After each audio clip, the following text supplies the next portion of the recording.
player. This is where you can type your message. Click inside the chat box and use your keyboard to type out what you want to say. You can type words, use emojis, or even ask questions. Once you've typed your message, press the Enter key on your keyboard or click the Send button. Your comment will then appear in the chat for everyone watching the live stream to see. If you want to send another comment, just type it in the chat box again and press Enter or Send.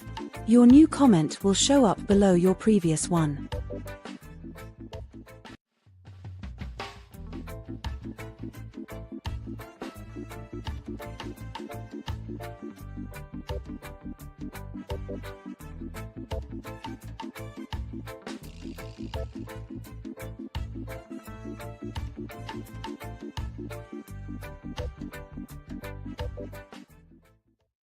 Again, the word crisis has been used for years now to describe the housing situation in Jamaica.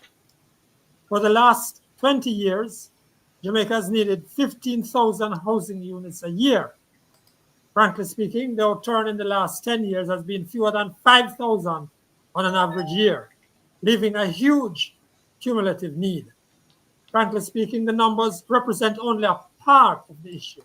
There are communities with really dreadful housing.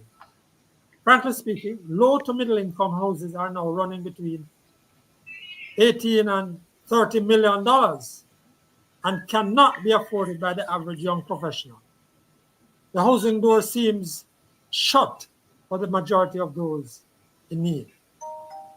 Our guest, Dr. Christopher Burgess, registered engineer, land developer, and managing director of CEAC Outsourcing company, will show that the solution is right before our very eyes, even if you want to call the units matches box or oven.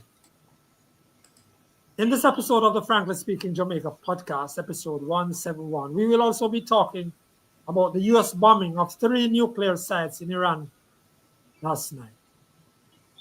We encourage you, our viewers, to comment or pose questions on the space provided on the Frankly Speaking Jamaica YouTube channel as shown at the head of the podcast. We really encourage your comments. Our regular panelists are Desmond Richards and Winnie Anderson Brown. Desmond will take on election promises and land reform after our guest is through. And Winnie says educators need to be educated about ChatGPT and AI. So let's welcome Christopher Burgess, contractor, engineer, company owner, who wrote a well-argued and fact-laden piece in the Gleaner newspaper on May 26, Restart Homes. Now we should be showing on the screen how the first paragraph of this article went. And here's it. I'm just reading it out for you just in case you can't see. At the launch of yet another middle-income housing scheme, the Prime Minister dismissed starter homes as matchboxes and ovens. But in a country where just 2,400 homes are built annually to meet a demand of over 15,000, the crisis cannot be solved with $20 million units. Dr. Burgess, take it away. So give us a general sense of what is called the housing crisis and where it's at right now. Good afternoon, Franklin, Winnie, and Desmond, and to all of your listeners. Good afternoon. The crisis really is 2 or 3-fold. The first part of the crisis is a numbers crisis. So the NHT and the Planning Institute of Jamaica has said that we need about 15,000 homes a year. And this is actually not a new number. This is a number that has actually been around from the 1970s, 1960s. It's amazing how consistent every time they relook at the housing demand, the same set of numbers come back, whether it's 150,000 overall or 190,000. Now it stands at 190,000 with 15,000 being needed each year. So the first part of the crisis is you need 15,000 homes a year, but whereas we used to build somewhere between 5,000 and 10,000 a year, we're only now building somewhere between 2,000 and 3,000. And so if there's less supply, than the market needs, then prices will go up. And that's a part of the crisis, the lack of availability and the increasing prices. The second part of the crisis, or third part, has to do with the need for regularization, Franklin. And very often we think about needing a home as needing a structure or somewhere called home, but some of us have homes, but they're informal. There's no title, there's no way to pass on that wealth. And that too is a part of the housing crisis. If there's no way to pass on this investment that your forefathers would have made, your grandparents, or if you were to settle on a piece of land, that too also represents a form of crisis, because if you can't pass on the wealth formally, you kind of get stuck, and it leads to other social conditions which are undesirable. Informal settlements have a crime rate of 5 to 10 times higher than formal communities. This is a well-established fact across other countries, but certainly in the case of Jamaica, where some of that research was also done. And it's pretty obvious in if you have a informal housing settlement, for example, the one that you see here, it's harder to police. It breeds certain social conditions where victims and offenders are in close contact with each other, and there's limited positive outlets of commerce and other things. So that's a part of the crisis, Franklin. Numbers, affordability, and informality. But you are suggesting that we can get the numbers significantly up. Now, I suspect or believe that the policy planners and the people in charge of government at different times have no interest in having low numbers. So why are we not having greater numbers of houses? And we have an NHE there which is cash rich. Why are we not having more houses going on the market for people at the lower end of the spectrum? Well, I am wrapping up research into looking at how housing has evolved over the decades, and it informs the answer to your question. I think the state institutions, HAJ, NHT, Ministry of Agriculture, Ministry of Local Government, who have all been parties and stakeholders in providing housing in Jamaica, they're absolutely directed by the government of the day. And so the numbers that you see in a particular decade has to do with how they're directed by the government in terms of their own philosophy. Some governments are obviously geared towards a certain segment of the market, and you see that type of housing coming out, and other governments are more geared towards the grassroots and the lower end of the market, and ensuring that the masses get housing. It's pretty obvious in the data. There's no doubt from the PIOJ data. If you look at the data from the 70s and 90s, it was all two most productive periods. Both periods had near 50,000 and 40,000 houses in a decade. The 90s being the most productive, followed by the 70s, and in the other what decades. Has gone wrong? If we had those numbers in the 90s and the 70s, what has really gone wrong? Policy direction. You're suggesting it's a policy direction, a decision? Policy direction. And some will be very quick to say, oh, there were crises. You can't ask for more crisis than the 70s or the 90s and the 80s. In the 80s, there was, in the 70s, there was an oil crisis. Oil increased 800%, 800 to 900%. In the 80s, it was an IMF restructuring. In the 90s, there was a global recession. Yes, in 2020, we had COVID. But crisis is not new to any decade. Every decade had its own crisis. I think the most peaceful decade I've seen so far is 2000. So I think it has to do with policy direction and not crisis. So you are suggesting, though, that we go after, that we can improve houses that for the low income, we can put in a lot of houses if we go to starter home concept. Those small matchboxes, as some people call them, or chicken coops, as fowl coop, that some people call them. Is that where you are thinking that the country should go? Absolutely, 100%. Leave the middle and the upper income to the private sector. The private sector loves it. Even this I would classify as a middle income home that you're looking on here. And the reason is simple, give a man a start, a one bedroom, one bathroom with a little kitchenette and a living room area.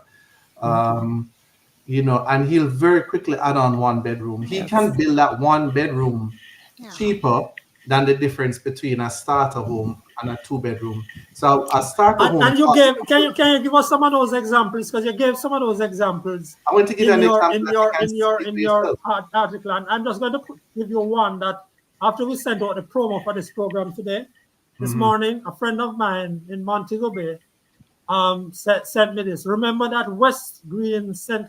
Catherine Hall in Montego Bay started as a site and service matchbox project. Look at it now. Frankly, the one I would like it to that I see as I want to say shining example, Duncan's Hill in Trelawney. And the reason why I like to use that as an example, and I really wish we would stop denigrating poor people by calling them matchboxes. They're starter homes.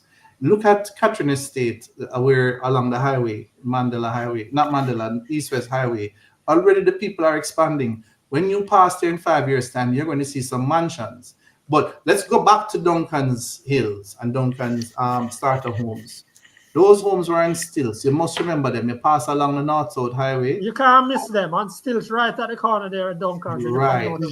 Yeah. Did they look nice at first? No. Do they look beautiful now? Yes. I can tell you, you go up there now, you see homes up there that you could transplant to maybe chair gardens. Very nice homes, 8,000 square foot homes on these small lots, but 6,000 square foot homes.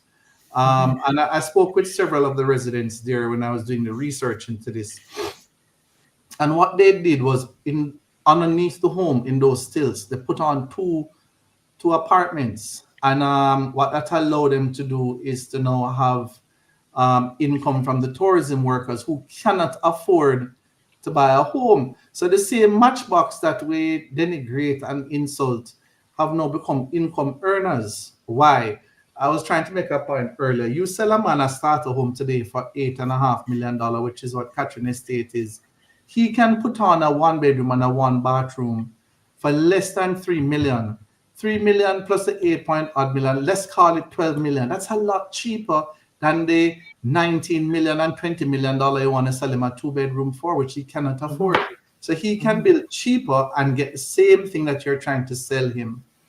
And those same homes that you're looking at, Franklin, are $50 million now, and $40 million now, So give the people a start. That's all they want is a start. And they will take it from there. The housing scheme right beside this, the lots are being sold for $90,000 US. And this housing scheme is still filled with firemen, inspectors, senior nurses. And this was their start. So not everybody can afford $20 million, but a lot of people can afford $8.5 million today. And so if government should focus on anything, it must be starter homes. Desmond? Listen, Franklin, I have not done any research, right? But what Dr. Burgess pointed out a while ago is something that I know. The Jamaican people, what they want is that start. All right. For example, you look at Portmore. Look at those government housing schemes, how they have improved over the years. Yes. What the Jamaican people need is for you to give them a start. And that is why I say the answer to the housing problem in this Jamaica is a serious land reform program. If you would be surprised to know, if you provide the people with land, regulated land with the proper facilities, you will see how they turn those places into cities over a period of time. So what the government, as Dr. Burgess pointed out, you observe that the 2 decades when housing were built in Jamaica were years when the government focused their attention in that direction, right? If the government focuses attention to address the housing shortage, it can be done, right? No crisis can stop it, because the ordinary man will start with 1 room, even without a bathroom. And you'll be surprised to see how fast, rapid, over a period of time, he's converted that into a serious home. So and what is the question you have to I ask is, why is that not done? The question you have to ask is, why is that not done? Why? Because every government wants to build houses. They all come up and promise houses. They all suggest that they want to build houses. Let me answer you. People and for people generally. Let me answer you. Why were so many houses built in the 70s and the 90s? Why? Because the government... A clear policy. Because the government is initiated a policy that was focused in that direction. So, listen, I am not listening to the talk, the political talk about you want to do this and you want to do that. I am watching what you are doing. If you are serious about it, it can be done. Franklin, I want to chip in here. I think I mentioned to you before the program that a part of the up and down in productivity has to do with the philosophy of the government at the time. Their approach to housing, generally speaking. So, fortunately, I'm almost at 2010, 2020, and I can pick up the trend.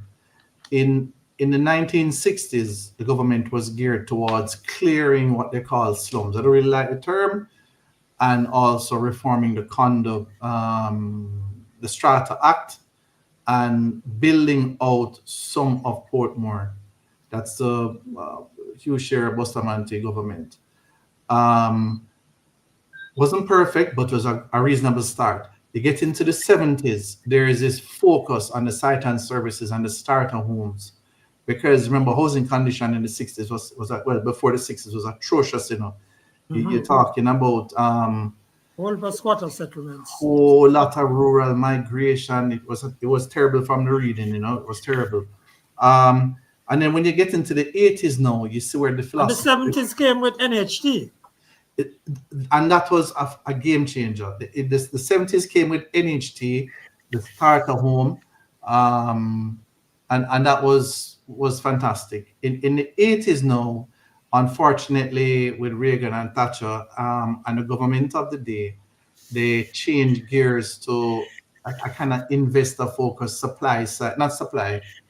demand side kind of economics, where they would provide mortgages, less support for developers. So now the developers didn't have access to the cheap NHT money anymore. And so when developers don't have access to cheap money, what do? They build expensive homes, which is what is happening now. And immediately situation crashed. They changed very late in the 80s, and they realized that they had to balance the supply side and the demand side for housing. And by then Gilbert had happened.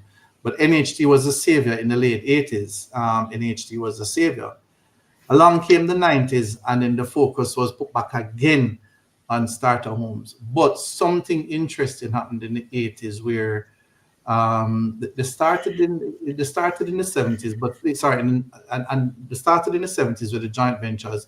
But in the 90s, they perfected the JV model focused on low-income housing. And then that started to get blurred in the 2000s, where the JV model was still being used, but the controls were less focused on low-income housing. And once you lose focus of low-income housing, what you find is that the production appears to fall, but it falls because people are now focused on not 3 starter homes, but 1 middle-income home, because that's about what they work out to. 1 middle-income home for $20 million is equivalent to 3 starter homes for $8 million. And so production starts to From the fall. point of view of whom? Of the contractor? From the point of view of the contractor, people building the house? No, from the point of view of the developer. If you don't give the developer Yes. cheap money, he's going to build expensive homes. If Well, you don't give the developer cheap money, he's going to build expensive homes because he still has to come up with a margin. If you give developers cheap money and force him encourage him to build affordable homes or cheap homes, he will build it. But if you don't give him cheap money, if all he has access to is expensive money, he's going to build middle income and expensive homes, condominiums, and $30 million homes and $40 million homes, like what is at Bernard Lodge right now. I want to bring in something else. At Mineral Heights housing scheme, they had a great mix. You had the 1-bedroom with room for expansion. You had 2 bedrooms and 3 bedrooms. So it was a mix. And if you go to Mineral Heights now, you'll see what many people have done with the homes that they have. But it was not just one group, it was mixed. Right. And that allows for a blended community, which is good for the cohesion of the community. Some people may say, make it all of the upper people or the high income people, but you can blend it, and you have that diversity of the teacher who is willing to serve on the association and keep the discipline. You have the bank manager who brings a certain expertise, and you have that situation happening. And you have it in a lot of Kingston 6 communities as well, where you have that blend of backgrounds, Well, you were suggesting something there with the contractors and the cheap money, but aren't contractors or developers, I think you call them, developers, aren't developers really now just making a lot of money, even from the high end? And why would they want to go to the starter homes and so forth? Why would they, even if you give them some incentive? Because they're making a lot of money from the higher end. I mean, I'm in Centon, and you if you see the prices, and you know that they are doing well. Well, unfortunately, there are a lot more low-income homes, demand for low-income homes than there is for middle-income, and certainly more demand for middle-income homes than there are for upper-income homes. So, for example, I saw a lot of developers building apartments. Not a lot. There's about 5 or 6 of them building these apartments uptown. And, they were having a good time doing it, but I don't see it as good money, because you build 12 apartments, you sell each of them for $40 or $50 million. Why not go and build 300 homes and sell them for $30 million? You make a lot more money. But so some people prefer to do a few things and make a tidy sum of money rather than doing a lot of things and making much more. The scale is very attractive. So why are they not doing it? I think some of them just need to work through the math. If you build 1,000 homes right now, and in St. Catherine, you can certainly sell them for 11 million and 12 million and make a tidy margin. Make some good money. But those big projects, like what you're mentioning there now, that had Desmond mentioned Portmore, where they had like a project of 10,000 homes. Those big projects, is it a land issue why the focus is not in that direction, or something else of large numbers of housing units? I see some are 2,000 and so on, but what's the issue there? All right, I'm glad you raised that. I was in the company of a government technocrat Friday, and I disliked the conversation on the lack of availability of land. I I do not think it is a genuine argument. I don't think it is true. The government owns, well, one arm of the government, the sugar company, own over 190,000 acres of land. Some people say, oh, you can't touch agricultural land, but a lot of these, what look like agricultural land to us, they're actually not good agricultural land, and that is the basis for example, Bernard Lodge and others. So a lot of what were former sugar lands can be used for housing. Let us be straight about it. And also, if you use modern agricultural methods with fertigation and irrigation, you can get 2-3 times of the productivity you get from these open fields with old furrows, which don't make no sense and waste so much money and so much electricity irrigating. Yeah. So land is available. That is my point. Land is available, and nobody must tell the people of Jamaica that land is not available. That is a nonsense story. As a matter of fact, if you want to solve all the housing problems in Jamaica, you would use less than 10% of the land that is available now. And I challenge any technocrat to go and run the numbers. I have an extensive GIS, so I would love to see them run their own numbers, and present it, But to you then, Dr. Burgess, what is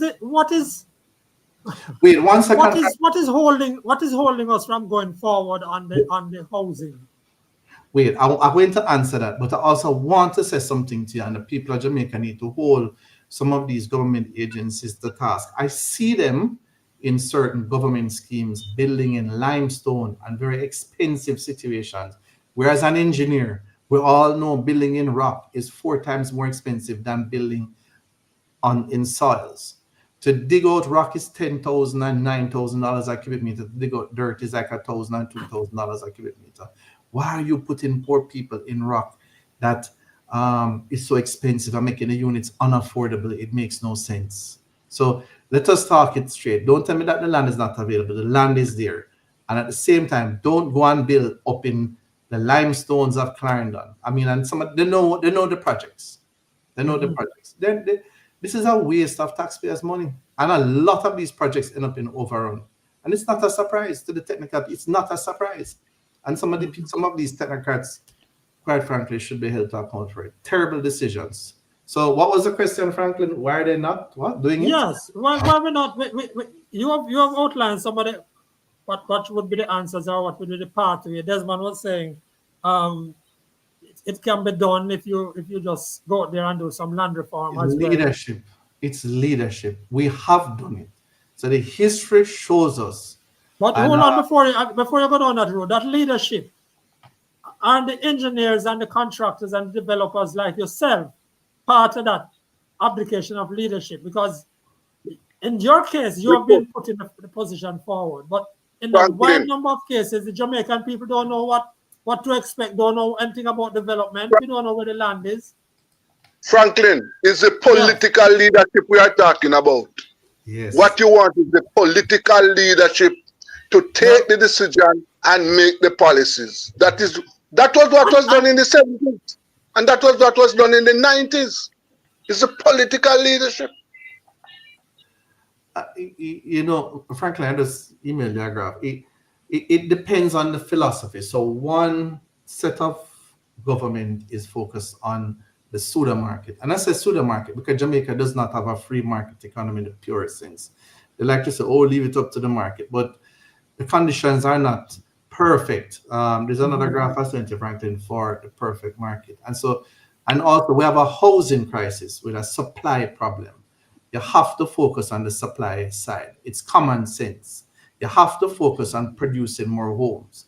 The problem is not affordability in the first instance, but you are making an affordability problem by just turning down the production. If you turn down the production, the houses will become more expensive. And we've done it before. We've done it in the 70s. We've done it in the 90s. Go back to that model of joint ventures, focus on affordable homes, mass-produced homes, get the infrastructure ready, leave a part of the private sector to deal with the middle income and the upper income bracket and the condos and, the root vents. Don't get into that. Focus on what the people need. The people need $9 million solutions. Do not call them matches box. And it's so strange because the person who said that grew up in a community with starter homes. Instead of Dr. Burgess, you're right. Instead of building $30 million houses like those that were built on Root Vent Road, if the government focus on low income housing, Franklin, if the government can focus on building $30 million houses, why it can't focus on building 8 and 10 million and $11 million houses? You don't see the contractors and developers who Dr. Burgess knows. So they can't build houses for that. You can't blame the contractors. You can't blame the contractors. No, and Franklin, here's the irony. Catherine Estate, and I wish I had a video of Catherine Estate. The best project in Jamaica right now is currently being undertaken by HAJ. They're selling the best project. We lost you there. The best project in Jamaica right now is being undertaken by the HAJ. They're selling starter homes for 8.8 million. Where's that? Right along the East-West Highway. My only problem with it, and we had them in the developers forum this week. And as I had to say to them, my only problem with this development is you are building 1,600 homes over 4 years. In the 70s, we built, and the 80s, the 90s, so with Greater Portmore, we built 10,000 homes in 7 years. 10,000. Why is it the scale of this project is so small? This project should have been 10 times larger.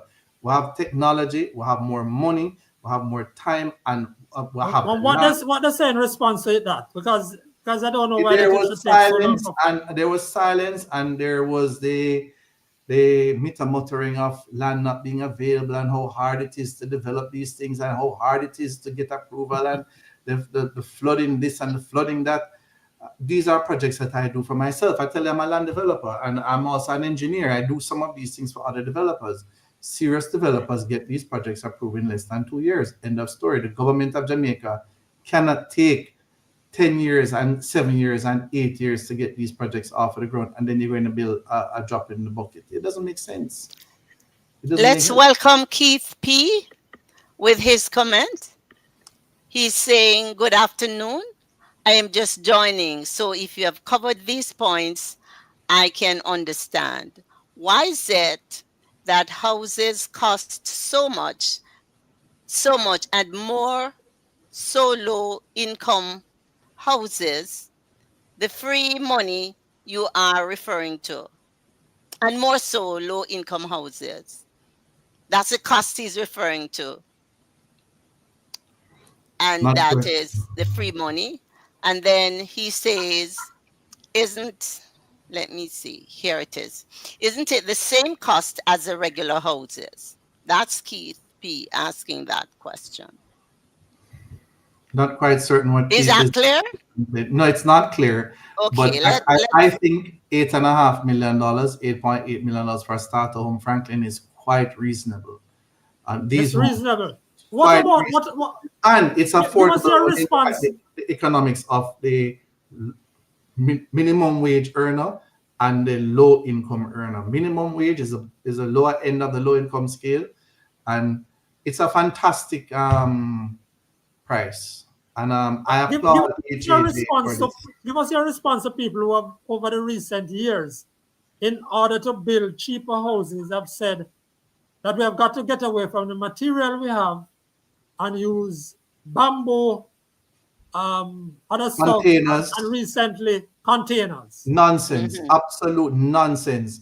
And in the 80s, they started that to explore the use of bauxite mud for dirt. Why is it poor people must live in mud and not concrete homes? We have to have resilient homes, resilient to earthquake, resilient to hurricanes. These are the things we live in. There's no need to change the material. Let's just focus on producing more of them, and don't get distracted. This idea, and the people were upset with me a little bit, and I understand them being upset, pitching this container house concept.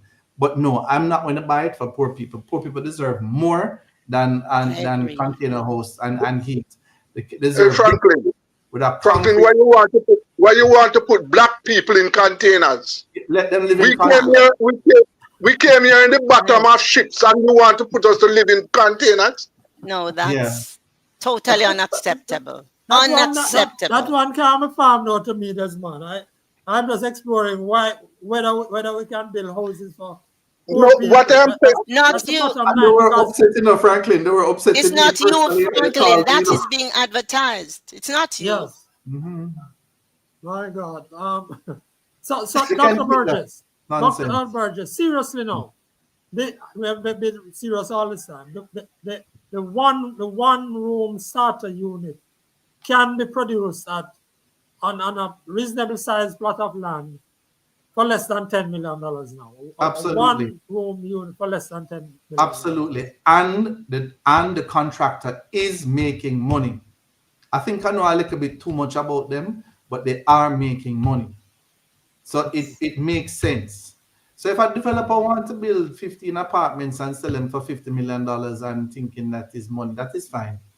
But the real gungo is in building 10,000 homes and selling them for 10 and even $11 million. Low-income people can afford it.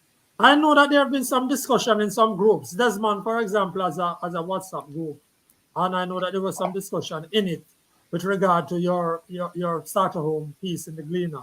Have you had any feedback from any of those senior policymakers from either side of the political fence, with regard to the practicability of it? It's certainly there is a body of politicians that embrace it, and they know that it is the way forward, and you can see it coming out on the platform. But there is a body of political activists and technocrats that find every fault with it, and I give God thanks that I'm informed, and they can't pull the wool over my eyes. And I know where the land is. We all know where the land is. It's Yes. not a secret. No. It's a lack of will. It's a lack of energy. One even said to me the other day, Chris, we're not done, sinner. We're not done, sinner. Don't think that we're done, sinner. And I was not accusing them of being done, but I think they were self-inflicting upon themselves the lack of energy, lack of mental energy. Just look at the history. Look at the decades that we did best.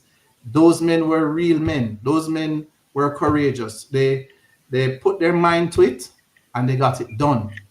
Why is it that we have more money now and less house? Where is the money going? Why are we not building more houses? Think about it, Franklin. No, They want no, us to live in containers, but they must live up.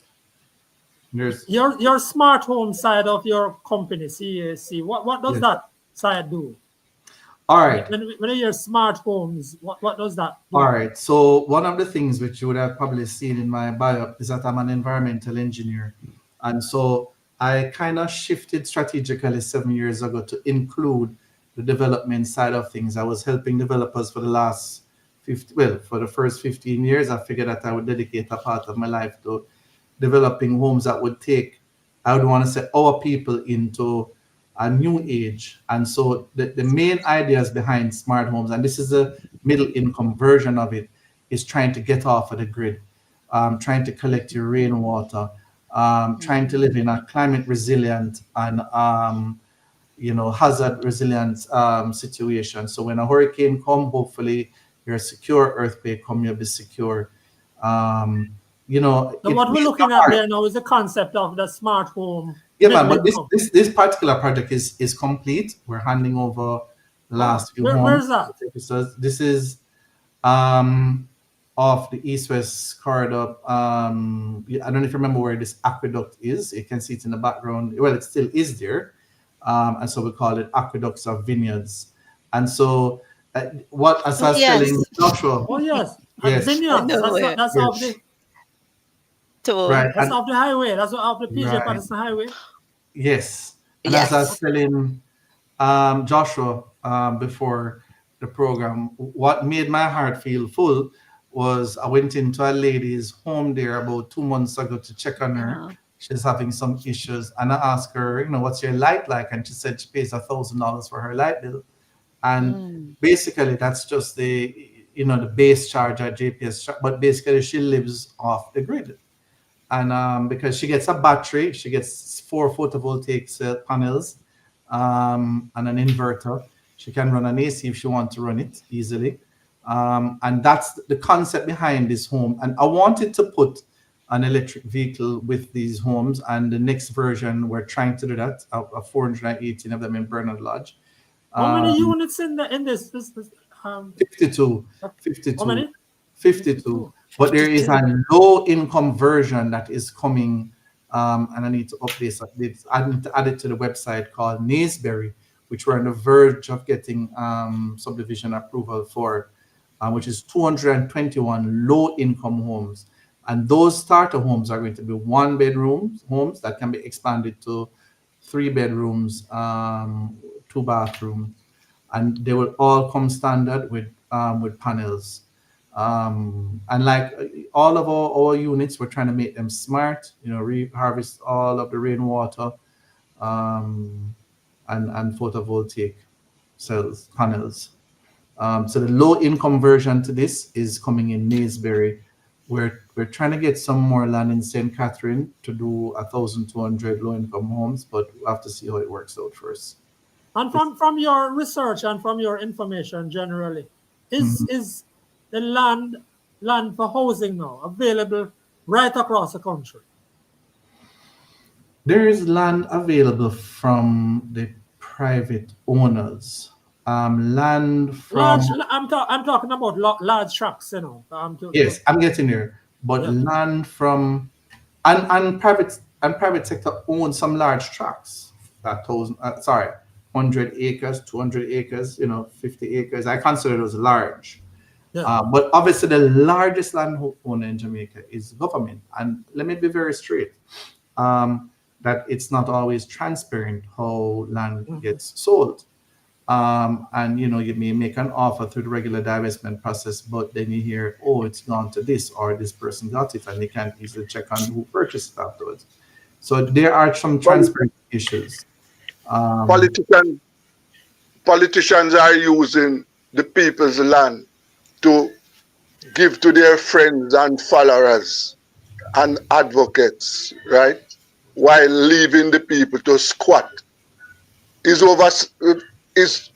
I don't even know the exact number now, but I know it must be close to 1 million black people squatting in Jamaica right now.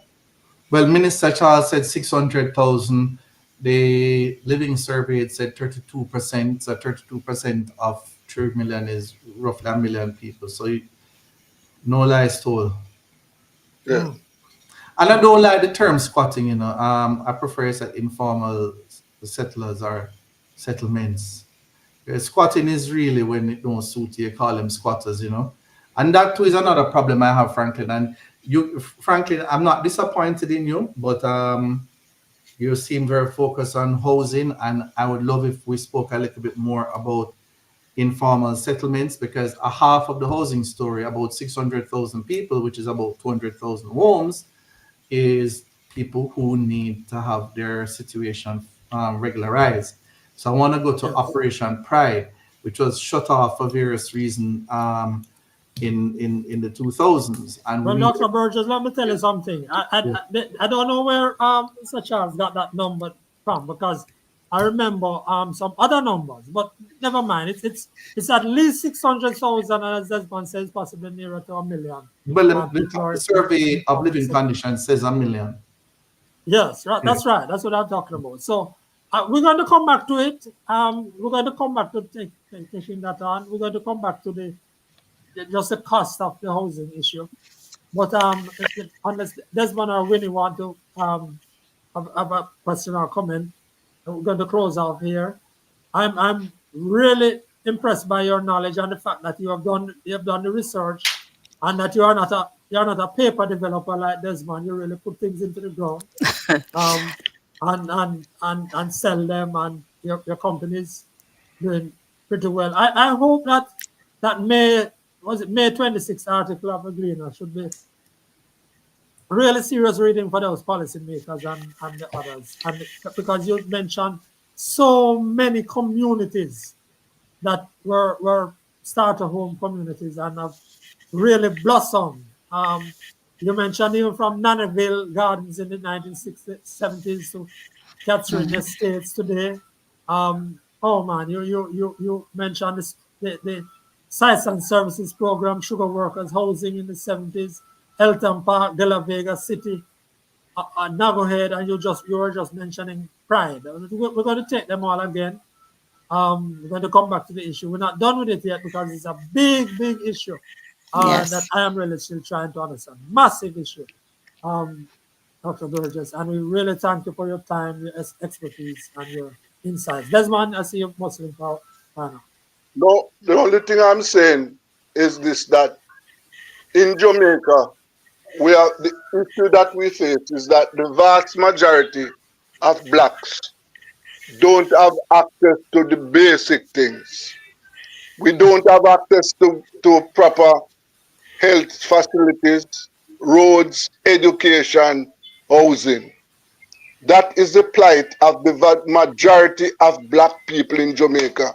And this has been the case for decades.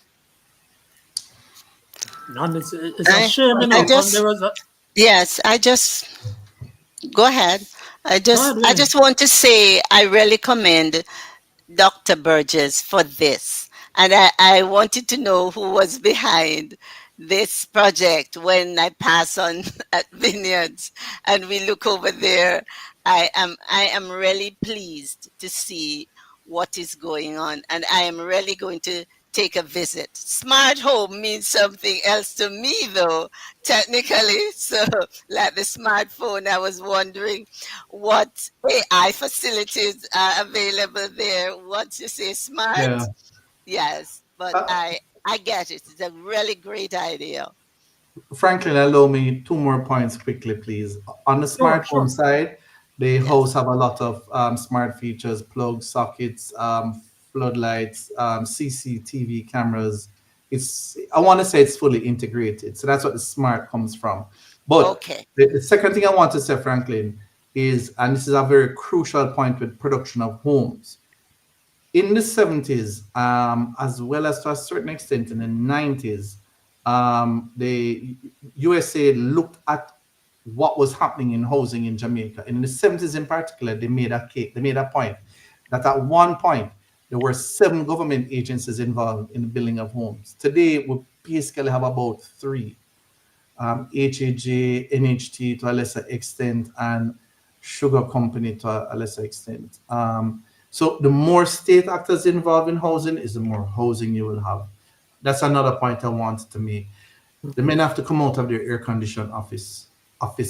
They have to get to work to build homes for the people. They have to get to work to survey the land and regularize the people and give them land. Give them roads in their communities and water and housing. It's 2025. We shouldn't have to be struggling with water and flooding the way we are now. It's nonsense. Okay. All right. I want to thank you again, Dr. Burgess, and wish you well with your next project. And I hope that the guys are listening and understanding that it's a policy thing in your head, and then you got to move along and get it done. Thanks a great deal, sir. Really respect. Take care. Take care, Winnie. Take care, Desmond. Peace and love. Take care. Okay, Doc. Okay, Yes, Doc. thank you. Yes. Desmond, we're going to join right here with your comments. You wanted to talk about land reform and election promises. That's your segment, and we are now into the panelist segment. So you go ahead, sir. Yes, well, I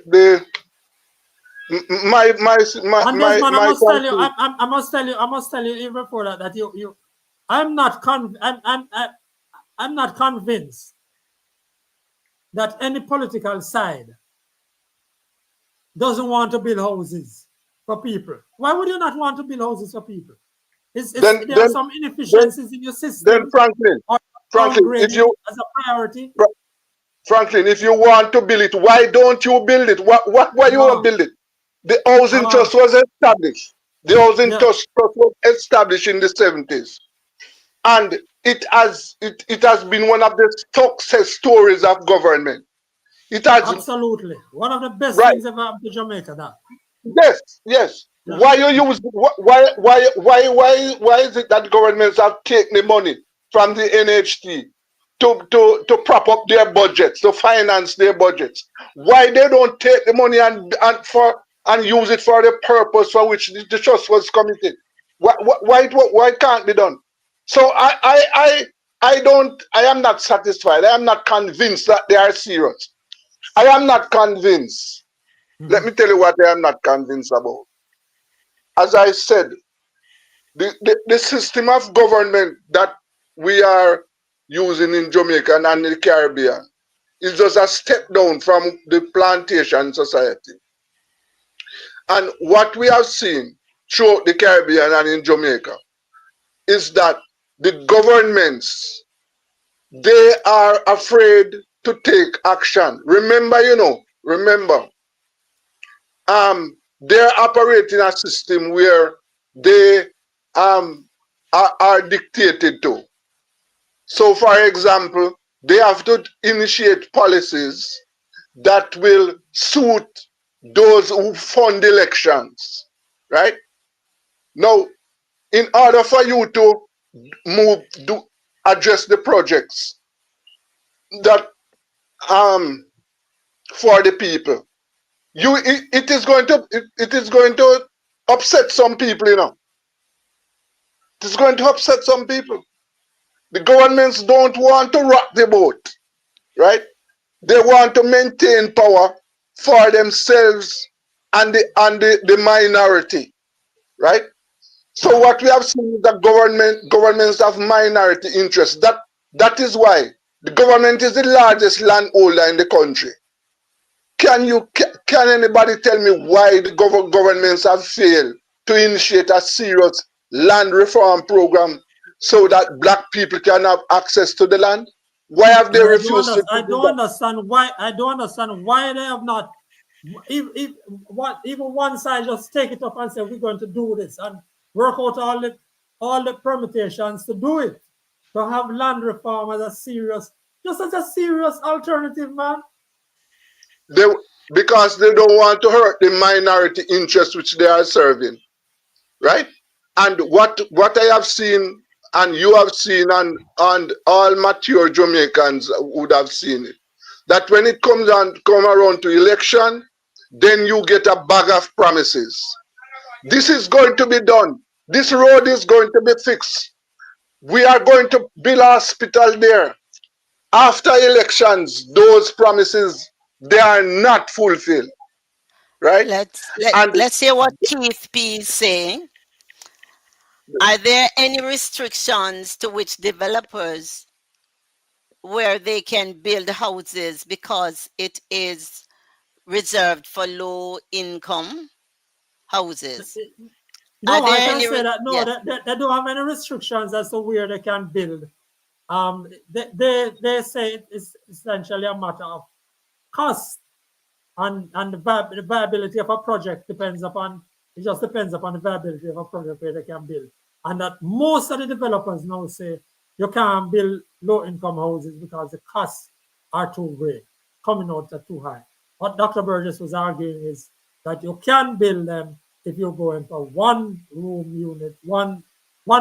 unit with other conveniences, and then that's a start.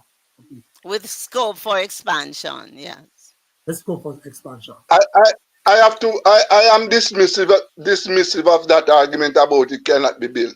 Because why was it built in the 70s and the 90s? And don't tell me about crisis. Because we in the Caribbean, we are never out of crisis, I can't remember a time when we were without a crisis, And in the 70s, we had a big crisis, right? With the cost of oil. Oil price, right? Man. Oil price shock. Remember what happened in the 80s with the IMF and the bauxite industry? Do we remember? Those of us who were around will remember how the bauxite industry collapsed and the IMF was introduced and what happened? How many people were lost jobs, right? In the 90s, public sector gets scaled down. Public sector gets scaled down. Yes. All sorts of stuff like that. Yeah. We have in the 90s, we had a global crisis again. Remember all that? So don't tell me anything about crisis. What we want is see And remember now, we have a housing trust.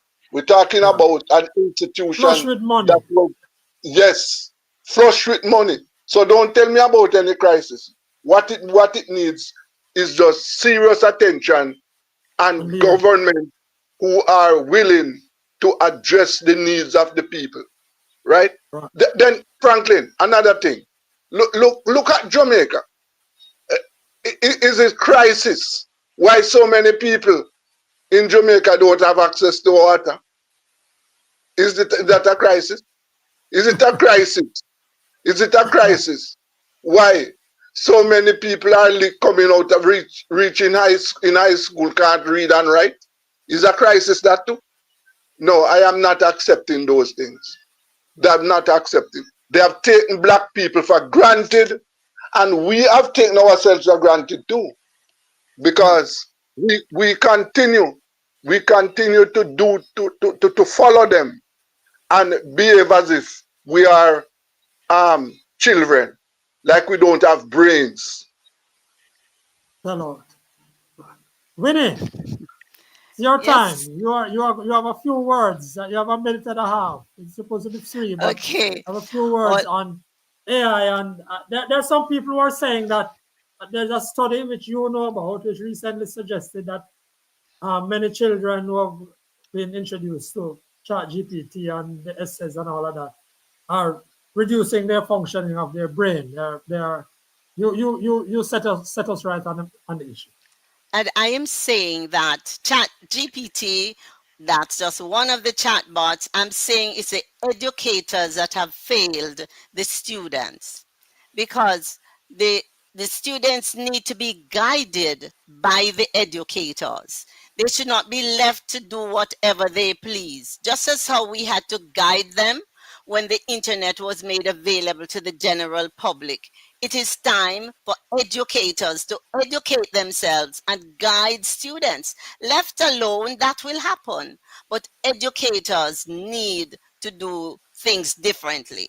And that is what I have to say on that. I have a lot to say. I've written about it time and time again. But on the 17th of June, not June, 17th of May, I think that was the last letter that was published about that. From 2 years ago, when I spoke about ChatGPT on the same platform, I have been saying, educators, educate yourselves. You are really not in a position to help the students for this new world unless you help yourself first. Not just to write your lesson plans.